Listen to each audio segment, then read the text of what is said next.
Hey, I want to take some time today to make a video so that I can say, fuck Sportsman's Warehouse. Now, everyone out there knows I'm not a big fan of big box stores, period. Don't like them. I suggest people do not buy guns from them, do not buy ammo from them, etc. Now, it's not because of the employees. I like a lot of the employees that work at places like Sportsman's Warehouse. Got some good people working there. It's the companies themselves I don't like. One of the reasons I don't like them is because they turn on us in a split second. As soon as something negative happens, as soon as something that brings them negative press, like something with a firearm, etc., they turn on gun owners in a second. They really don't care about us. They make so little profit off firearms, they have to sell tons of them to even make a profit, just like gun shops have to. So they really don't care about selling guns. They care far more about the granola munchers who buy their, $400 hiking sandals and their $600 pump tents, or pup tents. I don't know why I call it a pump tent. I guess it depends on what you do in it.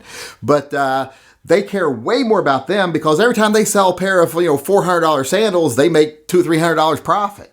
Whereas every time they sell a $500 gun, they make $25, $30, $50 profit, maybe.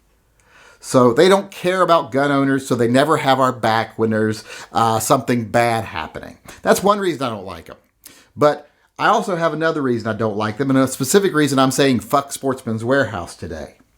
Well, the reason I don't like a lot of these big box stores is because they're run by corporations. They're run by a board of directors. They got presidents, etc.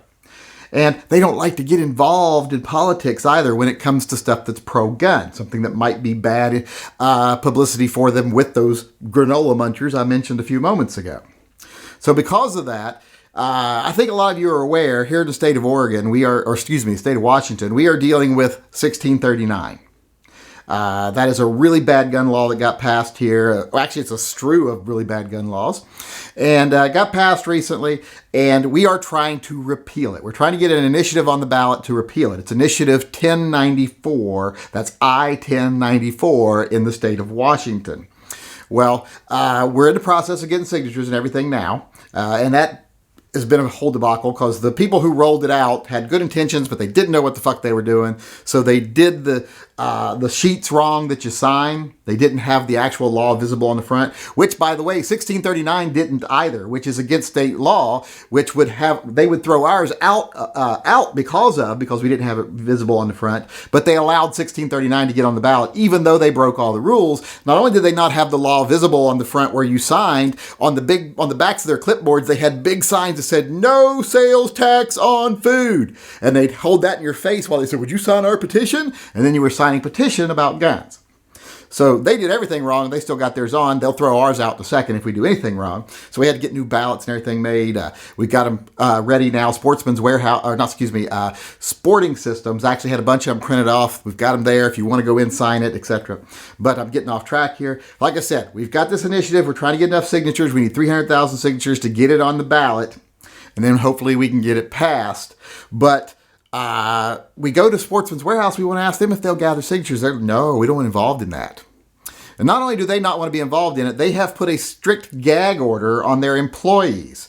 Their employees are not allowed to mention it to anyone. They're not allowed to down talk 1639. If anyone down talks 1639 to them, they're not to discuss it with them. So they've put a gag order on their customers. They won't help gather signatures. And they've told us they don't want us gathering signatures outside their store. Which is funny because last time when I complained because people were gathering signatures for 1639 right outside their store, they said, we don't own the sidewalk. So I'm like, well, what is it? You don't own the sidewalk, or you do own the sidewalk because you tell us we shouldn't be there. And because of that, because they told us we shouldn't be there outside their store, I'm saying, fuck you, Sportsman's Warehouse. Because of the gag order on their employees, I'm saying, fuck you, Sportsman's Warehouse. And also another thing I'm doing because they said they don't want us outside their store is I will be outside the Northeast 4th Plains store in Vancouver, the Sportsman's Warehouse. I believe it's in the Orchards Shopping Center or something like that, but Orchards Market. I will be there from 1 o'clock this Saturday, which I believe is the 2nd.